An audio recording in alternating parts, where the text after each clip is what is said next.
Hello everyone and welcome back to our YouTube channel savvyforensics. So friends, आज के इस video में हम बात करने वाले हैं फोरेंसिक टॉक्सिकोलॉजी के 47th पार्ट पर, जहाँ पर हम जानने वाले हैं कि हेरोइन क्या होता है, इसके अदर नेम क्या क्या होते हैं, किस तरह का ये ड्रग है और इसका जो सिंथेसिस होती है वो किस तरह से होती है, क्योंकि जो हेरोइन है एक तरह का सेमी सिंथेटिक ड्रग है। तो इसके सिंथेसिस के बारे में आज हम जानेंगे, साथ में इसके जो कलर और क्रिस्टल टेस्ट होते हैं इसके आइडेंटिफिकेशन के लिए। तो ये सारी कुछ इंपॉर्टेंट चीज़ें हैं जिनके बारे में आज हम जानने वाले हैं। और आप सभी को ये चीज़ तो पता ही होगी कि जो हेरोइन रहता है ये आपके नेट के एग्जाम पॉइंट ऑफ व्यू से काफ़ी ज़्यादा इंपॉर्टेंट हो जाता है। तो इसी वजह से इसके जितने भी इम्पॉर्टेंट एस्पेक्ट्स हैं वो आपको पता होने चाहिए। तो वो सारे के सारे मैंने इस वीडियो में इंक्लूड कर दिए हैं, तो जल्दी से स्टार्ट कर लेते हैं। तो यहाँ पर अगर हम हेरोइन के जो नेम होते हैं, अदर नेम, उनकी बात करें तो इनके जो केमिकल नेम्स या फिर कह सकते हैं जो साइंटिफिक नेम्स होते हैं, तो उसमें से एक हो जाता है आपका डाई एसिटाइल मॉर्फिन। नेक्स्ट है आपका डाईमॉर्फिन। इसके अलावा अगर हम बात करें जो स्लैंग लैंग्वेज में जो टर्म्स होते हैं या फिर जो कॉमन नेम्स होते हैं, तो उसमें एक तो होता है आपका स्मैक, ये आपको पता होगा कि स्मैक होता है। उसके अलावा एक रहता है स्कैग। नेक्स्ट है आपका जंक, और जंक के अलावा इसको एक्स्ट्रा में बात करें तो इसको हॉर्स, या फिर ये सारे जो टर्म्स होते हैं ये स्लैंग लैंग्वेज में यूज़ करे जाते हैं। इसके अलावा एक और टर्म रहता है ब्राउन। ठीक है, तो ये सारे कुछ ऐसे टर्म्स होते हैं जिसको हेरोइन के लिए यूज़ करा जाता है। ये बेसिकली इसके स्लैंग लैंग्वेज में ये सारे टर्म्स होते हैं, जिसमें इम्पॉर्टेंट एक तो रहता है आपका स्मैक और दूसरा इम्पॉर्टेंट होता है स्कैग। ठीक है, बाकी उतना पूछे नहीं जाते हैं, लेकिन ये दोनों टर्म्स आपके इम्पॉर्टेंट होते हैं। ठीक है, यहाँ पर अगर अब हम बात करें कि जो हेरोइन है उसकी जो सिंथेसिस हुई थी, तो इसकी फर्स्ट टाइम सिंथेसिस हुई थी, तो इसको सिंथेसाइज किया था डॉक्टर CR राइट ने लंदन में। और जब इसकी सिंथेसिस करी थी तो उसका नाम इन्होंने दिया था डाई एसिटाइल मॉर्फिन या डाईमॉर्फिन, क्योंकि जो हेरोइन है एक तरह से जो आपका ओपियम का एल्केलॉइड होता है, इम्पॉर्टेंट एल्केलॉइड मॉर्फिन होता है, उसके साथ में एक केमिकल की रिएक्शन कराई जाती है। तो उसकी जब आपस में रिएक्शन होती है तो उससे जो प्रोडक्ट बनता है तो वो आपका हेरोइन कहलाता है। तो इसी वजह से जो हेरोइन है एक तरह से आपका सेमी सिंथेटिक ड्रग होता है। तो इसी वजह से इसको हम सेमी सिंथेटिक ओपिएट भी बोलते हैं। अब यहाँ पर 1898 में एक जर्मन मैन्युफैक्चरर थे फ्रेडरिच बेयर, तो इन्होंने क्या किया था, जो डाई एसिटाइल मॉर्फिन थी इसका नेम चेंज करके इसको हेरोइन रख दिया था, क्योंकि इनको इसको सेल करना था। ये इन्होंने सेल करना स्टार्ट किया था 1898 में, जहाँ पर इन्होंने डाई एसिटाइल मॉर्फिन का नाम चेंज करके हेरोइन रख दिया था। ठीक है, ये जो आपका हेरोइन है एक तरह का ओपिएट ड्रग है सेमी सिंथेटिक ग्रुप का। मतलब जो सेमी सिंथेटिक का क्या मतलब होता है, जिसमें आपके जो प्लांट प्रोडक्ट्स होते हैं उसकी रिएक्शन किसी केमिकल के साथ में कराई जाती है जो कि आपका प्लांट प्रोडक्ट नहीं होता है। तो उससे क्या रहता है कि वहाँ पर आपका प्लांट प्रोडक्ट भी है और सिर्फ आपका केमिकल भी है, तो उन दोनों के रिएक्शन से जो भी प्रोडक्ट बनता है तो वो आपका सेमी सिंथेटिक कहलाता है। सेमी इसी वजह से, और सिंथेटिक क्योंकि वहाँ पर कुछ आपका दो अलग अलग चीज़ों को मिक्स करके एक चीज़ की सिंथेसिस हो रही है। तो इस वजह से आपका जो हेरोइन है ये एक तरह का सेमी सिंथेटिक ग्रुप है, क्योंकि यहाँ पर ओपियम का एल्केलॉइड मॉर्फिन और साथ में एक केमिकल रहता है जिसको हम एसिटिक एनहाइड्राइड या फिर एसिटाइल क्लोराइड, इन दोनों में से किसी भी एक के साथ में मॉर्फिन का एसिटाइलेशन करवाते हैं। तो उसकी वजह से जो सिंथेसिस से जो प्रोडक्ट बन के आता है तो वो आपका मॉर्फिन निकल के आता है। ठीक है, तो इस तरह से आपके मॉर्फिन के सिंथेसिस होते। तो ये वाला पॉइंट बहुत इंपॉर्टेंट है कि जो मॉर्फिन है उसकी सिंथेसिस कैसे होती है, मॉर्फिन किस तरह का ड्रग है, सेमी सिंथेटिक है या सिंथेटिक है। ठीक है, अब ये जो आपका हेरोइन रहता है एक तरह का फिजियोलॉजिकल डिपेंडेंस आपकी कॉज करता है। फिजियोलॉजिकल डिपेंडेंस का क्या मतलब है, जो आपके फिजियोलॉजिकल एक्शंस होते हैं आपकी बॉडी के, तो उसमें डिपेंडेंस बनाता है। मतलब आप अगर हेरोइन का अगर आप इनटेक कर रहे हैं और फिर वो आपका एक तरह से एडिक्शन बन जाता है, और अगर आप लेना बंद कर देते हैं तो आपकी जो फिजियोलॉजिकल एक्शंस होते हैं उसमें प्रॉब्लम क्रिएट होती है। तो इसी वजह से इसको बोला जाता है कि जो हेरोइन है एक तरह का फिजियोलॉजिकल डिपेंडेंस क्रिएट करता है। अभी जो डिपेंडेंसी होती है ये आपके अलग अलग टाइप्स की होती है, तो उसके बारे में डिटेल में हम बाद में डिस्कस करेंगे, वो सेपरेट वीडियो में बना दूंगी आपके लिए। ठीक है, तो वहाँ से आपकी ये चीज़ें और अच्छे से क्लियर हो जाएंगी। और अभी हम आगे मूव करते हैं और नेक्स्ट यहाँ पर क्या है, सो जो आपका हेरोइन रहता है इसका जो यूज़ होता है इसको रिक्रिएशनल ड्रग की तरह किया जाता है for its euphoric effects. Euphoric effects का क्या मतलब होता है, जो आपके एक्साइटमेंट वाले इफ़ेक्ट्स होते हैं तो उसके जैसे इसको यूज़ करा जाता है। और रिक्रिएशनल ड्रग का मतलब होता है एज मतलब जो साइकोएक्टिव आपके साइकोएक्टिव ड्रग्स होते हैं, साइकोएक्टिव कंडीशंस रहते हैं, तो उस तरह से इसको यूज़ करा जाता है। और इसमें होता क्या है, बेसिकली जो आपकी कॉन्शियस स्टेट होती है उसमें आपका जो नॉर्मल कॉन्शियस स्टेट होती है उसमें कुछ चेंजेस हो जाते हैं, उसमें अल्टरेशन हो जाता है। तो वो चीज़ आपकी साइकोएक्टिव ड्रग का काम होता है। और यही चीज़ आपकी रिक्रिएशनल ड्रग है। मतलब रिक्रिएशनल ड्रग का जो यूज़ होता है वो सेम आपका साइकोएक्टिव ड्रग के जैसे होता है। और साइकोएक्टिव ड्रग का मतलब होता है जो आपकी कॉन्शियस स्टेट होती है उसको चेंज कर देना, उसको नॉर्मल स्टेट से चेंज कर देना, उसको अनकॉन्शियस बना देना, एक तरह से कह सकते हैं। ठीक है, तो ये चीज़ रहती है। उसके अलावा जो हेरोइन रहता है इसको प्योर HCl सॉल्ट के जैसे भी यूज़ करा जा सकता है। और इसको डिस्टिंग्विश आप ब्लैक टार हेरोइन से कर सकते हैं। जो आपका हेरोइन रहता है उसको जब आप एसिटिक एनहाइड्राइड या फिर एसिटिक क्लोराइड के साथ में एसिटाइलेशन करवाते हैं मॉर्फिन का, तो उसमें जब आप नॉर्मल स्टेट तक करवाते हैं तो आपका हेरोइन बनता है। जब आप इसको और ज़्यादा डार्क करने के लिए, इसको और ज़्यादा स्ट्रॉन्ग बनाने के लिए और ज़्यादा टाइम तक एसिटाइलेशन करवाते हैं तो उसकी वजह से क्या रहता है, जो हेरोइन बनता है वो एक ब्लैक कलर का प्रोडक्ट बनता है जिसको ब्लैक टार हेरोइन कहते हैं। तो ये जो प्रोडक्ट रहता है ये बहुत ही ज़्यादा स्ट्रॉन्ग ओपियोइड ड्रग होता है और इसको हम स्मैक भी बोलते हैं। ठीक है, तो ये आपका जो ब्लैक टार हेरोइन रहता है ये आपका स्मैक कहलाता है। और इससे आप आराम से जो आपका नॉर्मल हेरोइन रहता है इसको आप आराम से डिस्टिंग्विश कर सकते हैं।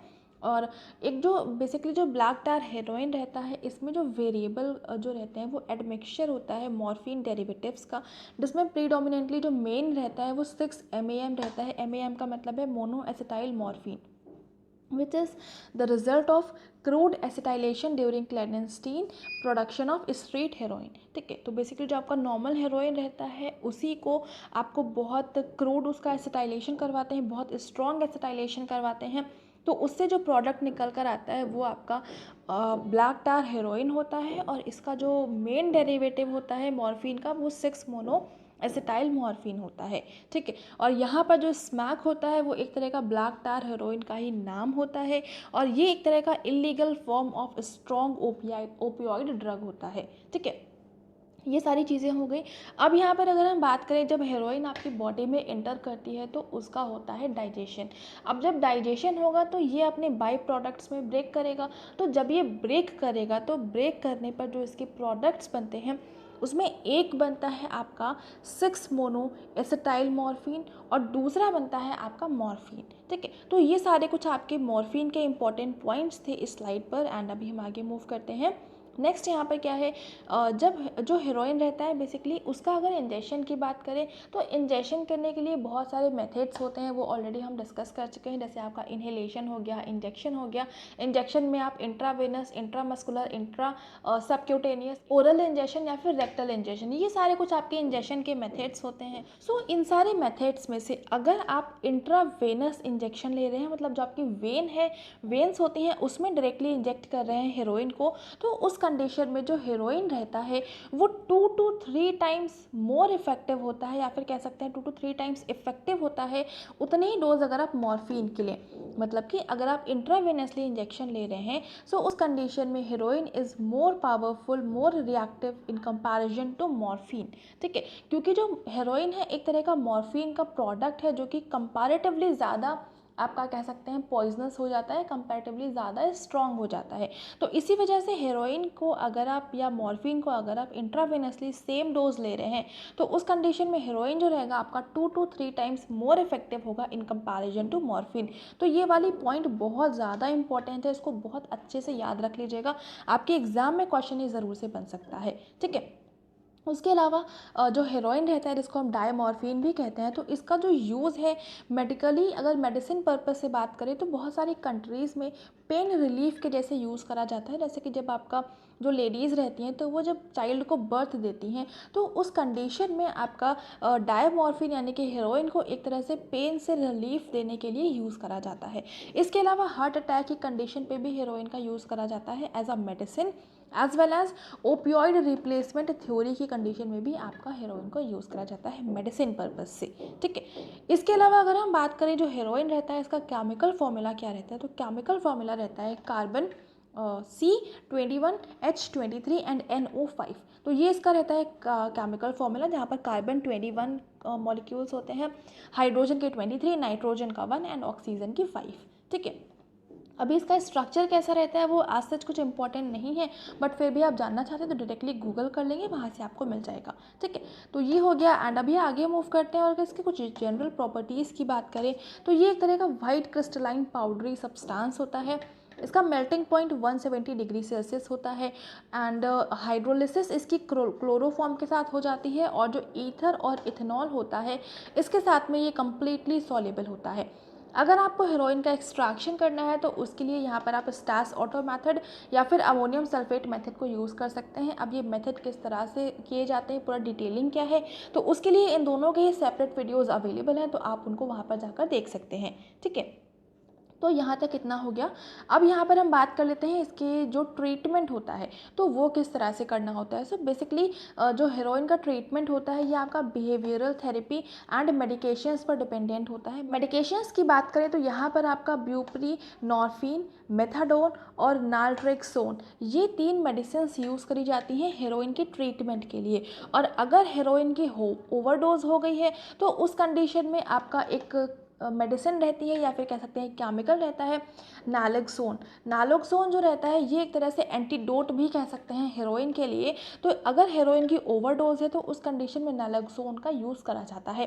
तो ये बहुत इंपॉर्टेंट है कि हेरोइन के लिए जो आप एंटीडोट यूज़ करते हैं वो कौन सा रहता है। तो हेरोइन के पर्पज़ से जो एंटीडोट होता है वो होता है आपका नालोक्सोन। ठीक है, तो इतना हो गया आपका ट्रीटमेंट तक का। अब हम बात कर लेते हैं इसका एग्जामिनेशन।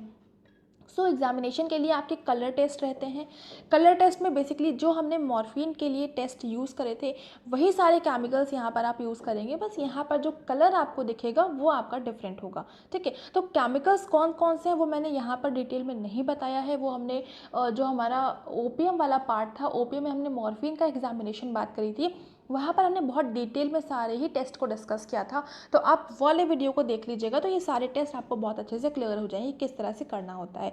तो यहाँ पर मार्कीज टेस्ट अगर आप परफॉर्म करते हैं तो उस कंडीशन में हीरोइन के साथ में पर्पल कलर विजुअलाइज होता है, फ्रॉडेज टेस्ट के साथ में red purple then blue and then light green, मतलब ये कलर का सीक्वेंस आपको इस तरह से देखने को मिलता है। पहले रेड पर्पल बनेगा, देन वो चेंज होकर ब्लू हो जाएगा, ब्लू से फिर वो लाइट ग्रीन हो जाएगा।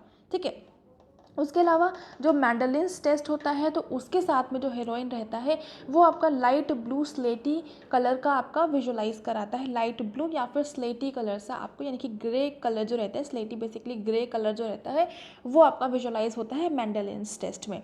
नेक्स्ट जो वाइटलिस टेस्ट होता है इसमें आपका लाइट येलो कलर और लाइट ऑरेंज कलर, इन दोनों में से कोई भी एक कलर बन सकता है। वाइटलिस टेस्ट को हमने धतूरा के एग्जामिनेशन में डिस्कस किया था, तो आप उसको वहाँ से देख सकते हैं कि वाइटलिस टेस्ट में कौन कौन से केमिकल्स किस तरह से इसको परफॉर्म किया जाता है, वो सारा ने बहुत डिटेल में डिस्कस किया हुआ है। ठीक है, तो ये सारे कलर टेस्ट हो गए। उसके बाद में नेक्स्ट अगर हम बात करें तो क्रिस्टल टेस्ट में क्या होता है।